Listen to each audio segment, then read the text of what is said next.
Hello and welcome to Joy in Our Town, TBN, Kansas City. I am your host, Lindsay Hardiman, and today we are joined with Rebecca Bradley of the Minority Veterans Program, who is going to speak with us about the services and benefits that the minority veterans can receive that they may or may not be aware of. Rebecca Bradley, welcome to the show. How are you doing? And thank you for inviting me. Thank you for joining us. Yes. So let's open up by telling us a bit about yourself and your position with the program. Well, I am a Kansas City native, and I went to school here in Kansas City, and I went to Central Missouri State University. And I majored in criminal justice, and I also majored in military science. So I had kind of like a dual major. And after I got out of college, I went into the military. And while I was in the military, I was in military intelligence, and I enjoyed the military. I worked with many wonderful people, and upon getting out, I got a job working with veterans. And I've pretty much been working with veterans ever since, and I really enjoy my job. That's wonderful. So can you tell us what is the mission of this program? Okay, I work for the Missouri Veterans Commission, and the Missouri Veterans Commission's headquarters is located in Jefferson City. However, we have satellite offices throughout Missouri, and my particular program is based in Kansas City, and because the veterans really have that need to have a minority veteran within the urban core. But our mission is to serve the veterans, to ensure that they know about their benefits, both state and federal, and then we assist them to apply for those benefits. The Missouri Veterans Commission also have 7 veteran homes, and we have 5 state cemeteries. So we have 3 different programs. We have the Veteran Service Program, which I am a part of, and the other 2 that I just mentioned. All right. And by your organization's definition, who is considered a minority? Like, what is your target group? My target group is to work with minorities, and we look at African Americans, Asian Americans, Pacific Islanders, Latino and Hispanic veterans, and I also like to consider the underserved in my group because there are a lot of veterans, and regardless of race, color, gender, I try to serve anyone who walked through my door. All right, so why did you feel that there was a need for this specific program in our Kansas City area? Okay, the person that really started this program and made it available or possible was the mayor of Blue Springs, Carson Ross, Mayor Carson Ross. And he was the chairman of the board of the Missouri Veterans Commission. And he made it possible, and that is how I got my job. But throughout the United States, they have minority veterans coordinators as well as on the federal level too. At each VA hospital, generally you will find a minority veterans coordinator, and at the state level as well. And the Lord blessed me, and I was able to get this job. That's amazing. So I know that you said that your main goal is to make sure they are aware of the service and benefits they can receive. So what are a few of these services and benefits that you do provide for the minorities? Okay. For the Veteran Service Program, what we try to do is help veterans submit claims. When we serve in the military, we go all the way out and do the very best that we can to serve our country. But sometimes in that process, we get hurt or injured or may acquire certain illness. And because we raised our hand and dedicated pretty much our lives to the military, the Department of Veterans Affairs have set aside funds to compensate us veterans. And so once a veteran gets out and it is determined that an illness or injury that he acquired is still bothering him, we submit a claim. We assist that veteran to submit a claim, which goes to the Department of Veterans Affairs. They will do an examination on that veteran, assess the degree of disability, and will compensate them accordingly. Our director, Larry Kay, has a 3-key campaign. When a veteran gets out, we want them, 1, to go enroll into the VA hospital. 2, see a veteran service officer. We are experts in the industry in helping them process that paperwork. And the third one is to join a veteran service organization. Once a veteran joins that service organization, they will be kept informed as to laws that change that affect veterans, and they also have veteran service officers as well. Okay, so as you just said, if they become disabled. So let's say we have a disabled veteran. Do their children qualify for any educational assistance, or can they be transferred to another family member if they don't have any children? Well, what happens is if a veteran receives compensation and the veteran's disability is greater than 30%, the VA will also give them extra monetary funds to cover their dependent, whether it be spouse or children.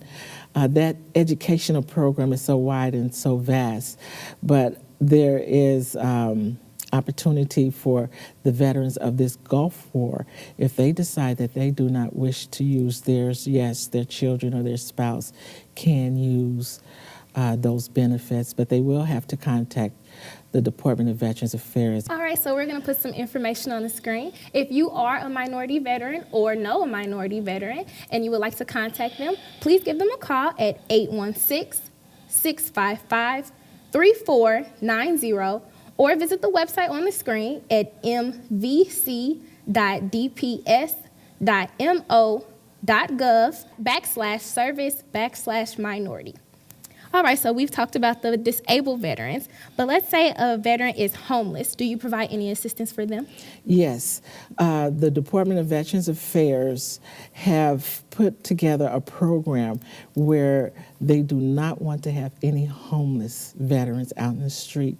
The VA have a program where, say for instance, a veteran becomes immediately homeless, so they have a transitional program to get them off the street that night.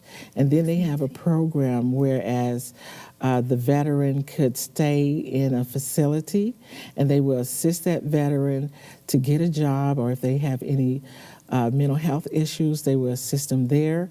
And then they have a program that's called HUD-VASH, and that HUD-VASH program assists that veteran to acquire apartment, and the VA will assist them with that. So the Department of Veterans Affairs go all the way out to help those veterans. That's wonderful. So we talked about homeless and we talked about disabled, but let's say they were either voluntarily or involuntary discharged. Do they still receive services? Now, a lot of that is very dependent on their situation. Sometimes veterans are involuntarily discharged for medical reasons. And again, the same benefits apply. They would go to the VA, get examination, get assessed, and once they're assessed, they may receive benefits. More than likely they will if they were medically discharged. And then there are some that will get discharged because they have less than an honorable discharge. And the VA will continue to work with that veteran on a case-by-case basis. They have to go through a special administrative review. And then sometimes they will work with them with their good years of service. So a lot of that is dependent, but we try our best to help our veterans. That's wonderful. Are you looking to expand this program, or do you partner with any other programs to make this initiative come to? Yes. What we do is, what I do basically, is I travel the state of Missouri and I try to visit churches or the various VA hospitals, libraries. But my director, Mr. Larry Kay, and a lot of my friends, we started an organization called National Association for Black Veterans.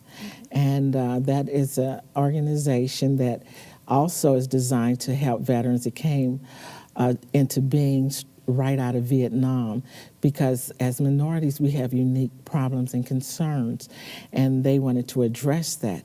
But I also want to say there are other service organizations such as the American GI Forum, They work with Hispanic veterans and VFW, DAV.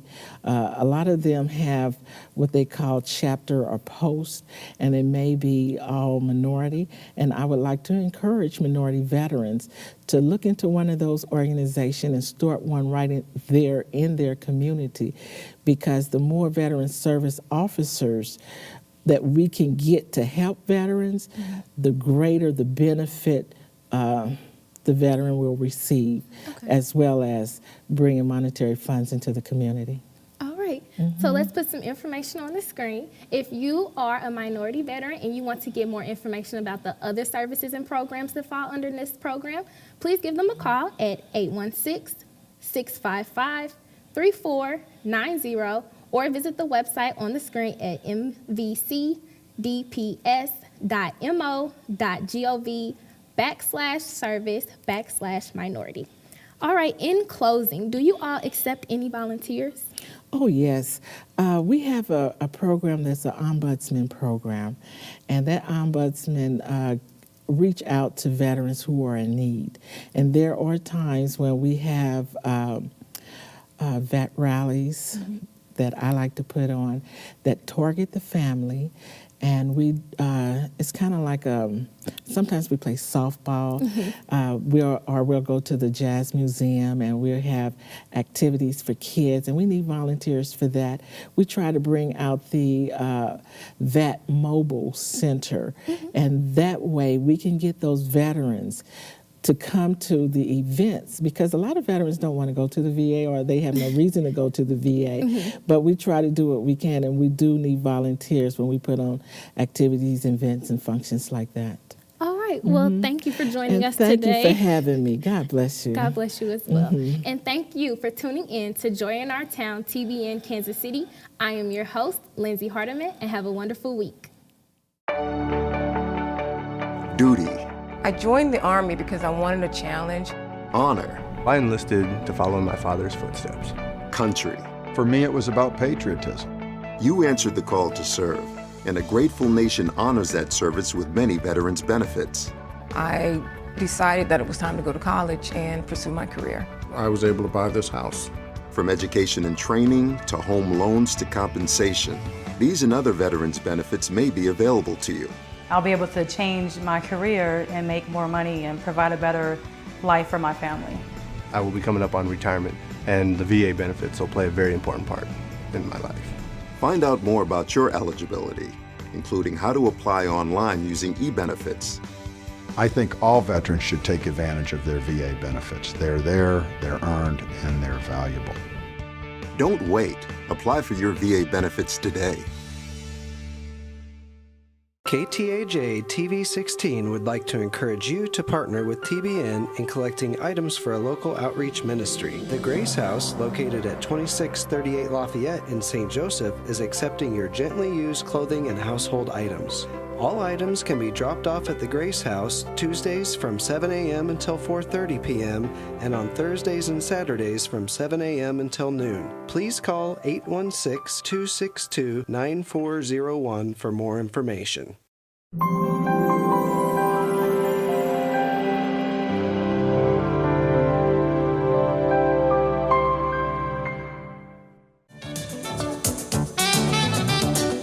In this climate of social injustice and unrest, we have a special author here today that's going to be like a breath of fresh air. Hang on to your seat. You're in for a treat. I'm Kimberly Warren, and you are watching Joy in Our Town.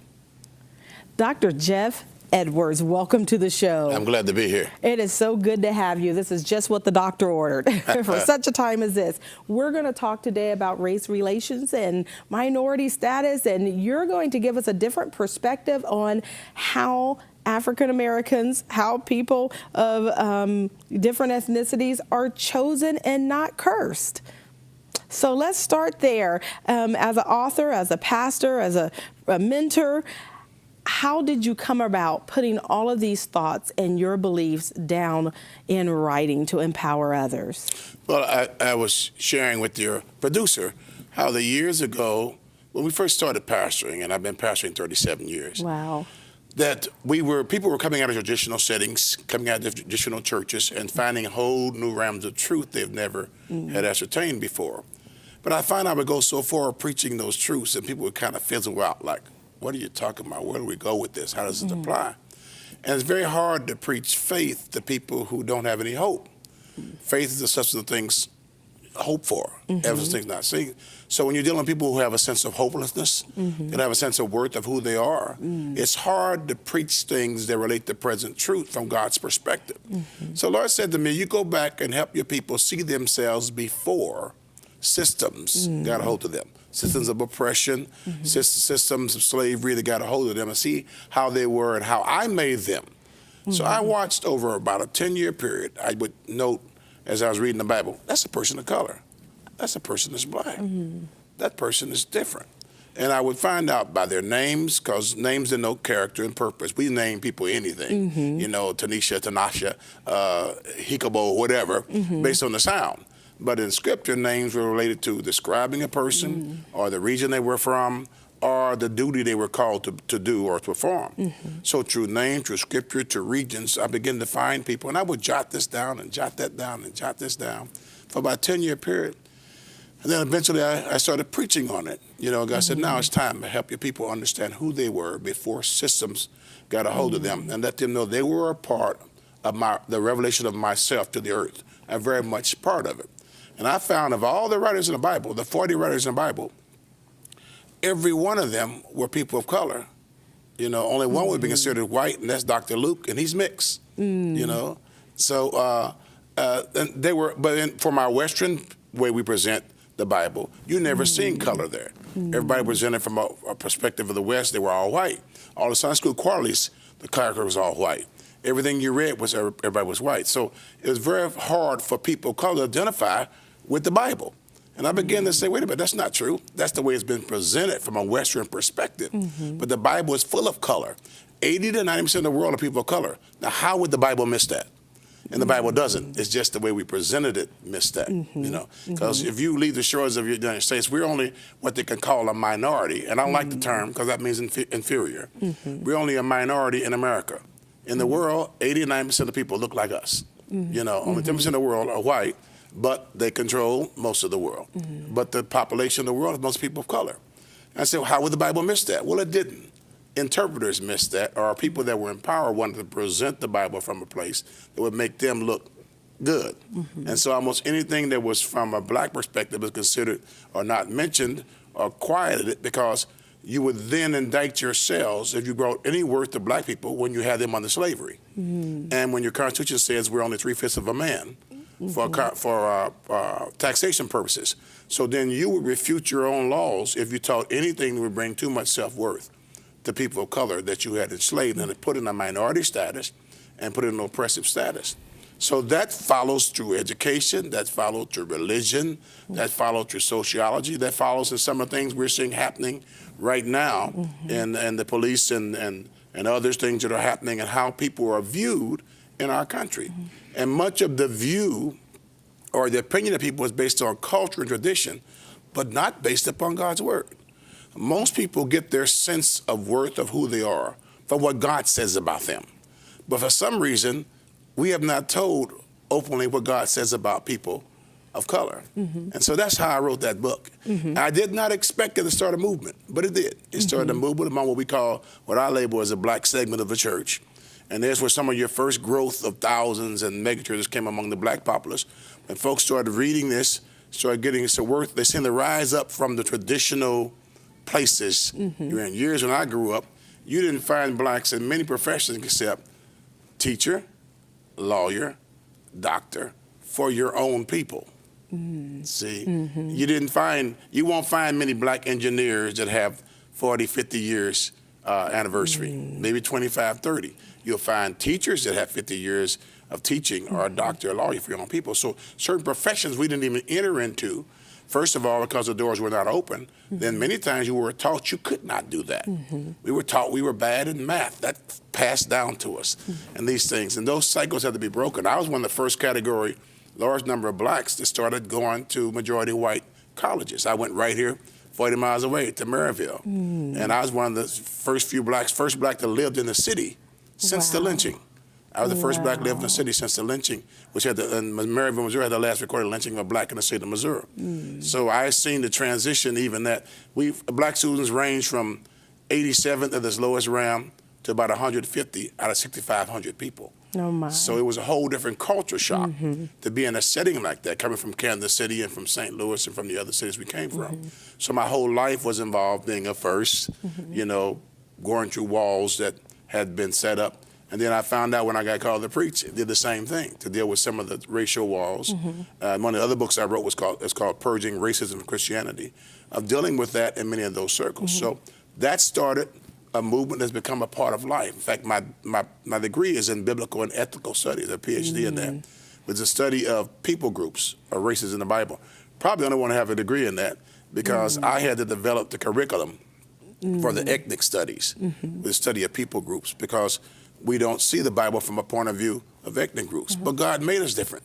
So there must be a reason. Well, Dr. Edwards, you know, although now we have an African-American president, we have doctors, we see Dr. Ben Carson, we see professionals of diverse nature in many different fields.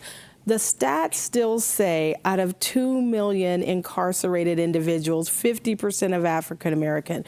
There's still disparity with teen pregnancy, with single parent households, with drug dealers being arrested. How do you counteract those numbers, and how do you get those of African American status to believe in themselves and not buy into I am the tail and not the head, and I am cursed and not blessed? That's one of the main reasons the book was written. Because again, if a person is hopeless or they have a sense of worth about themselves, then they're apt open to anything. You love your neighbors, you love yourself.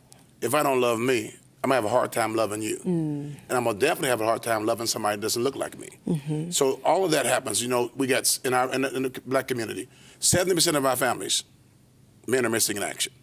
In large areas, up to 80%. Wow. All right, so that's a whole generation. Now, the next generation, it used to be 67%, but it's now 72% of teenage girls, black teenage girls, end up pregnant, and about 100% do not marry. So we have 2 generations that are already, I don't call them in a crisis, they're in destruction mode.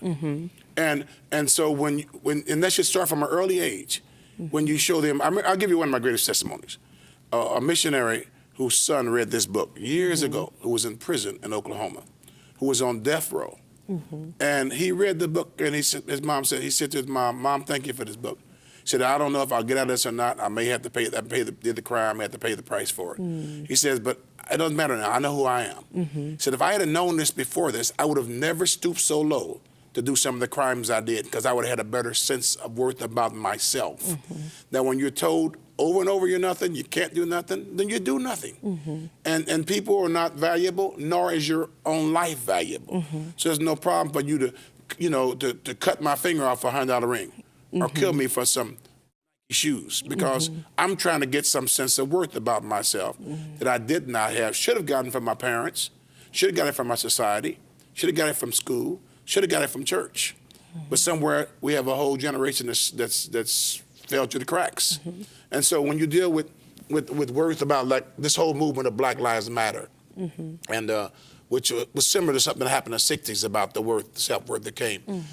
And the thing is, our whole society has bought in the fact that we're inferior. The whole term minority, definition means evil or it means inferior. You know, we're not a minority, but we're seen as that.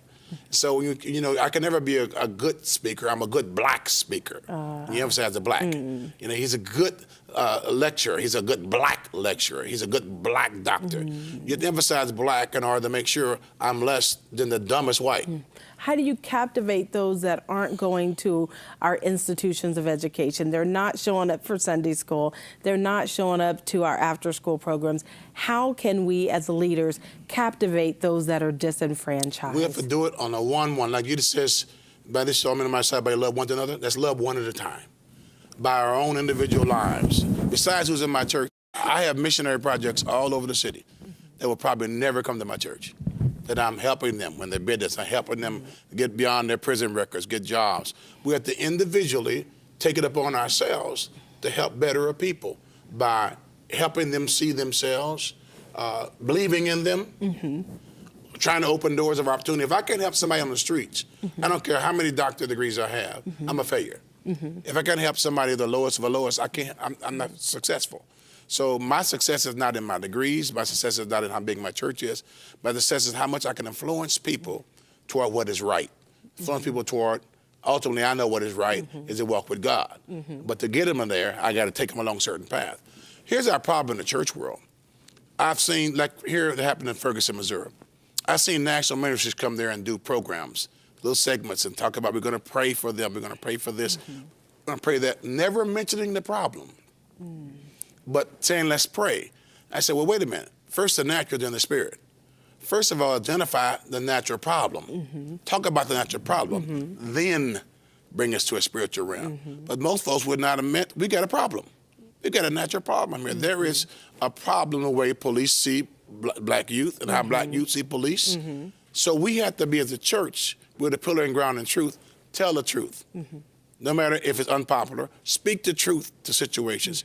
And the reason young people have left our churches and don't see us because we won't tell the truth. We're afraid of it. And we have to be, our job is to speak the truth, but speak it in love. Wonderful. And deal with things as they are, not as they appear to be. So true. Let's put some information on the screen. Again, our special author, pastor, teacher, and mentor is Dr. Jeff Edwards, and he is talking about different ways to empower those who feel like they are cursed, who feel like they are failures. You can go to his website, jeffedwards.org. That's www.jeffedwards.org to find out about how to have him come and empower a group of people or speak to you and also empower you to come up with solutions. I'm sure one person can't do it, so if they want to volunteer, you're probably open to that as well. Yes. In closing, what is the main need and how can you think the community be involved in actually healing our community? I would like to see the church rise to a whole different realm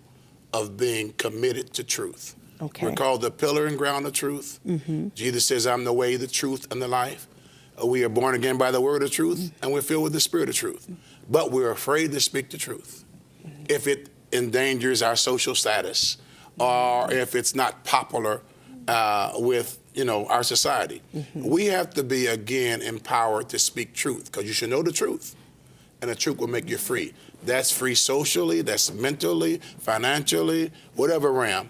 We have to, again, be committed to be a vessel and a tool to speak truth. Wonderful. You heard it right there. Go to jeffedwards.org to find out more. We want to thank you for watching our special author today, Curse Not Bless. I'm Kimberly Warren. You have been watching TBN, Joy in Our Town. Have a wonderful week. This program has been sponsored by the Trinity Broadcasting Network and made possible by your telethon dollars. Your continual support can keep Joy in Our Town brought to your home every day. So write Joy in Our Town, P.O. Box A, Santa Ana, California, 92711.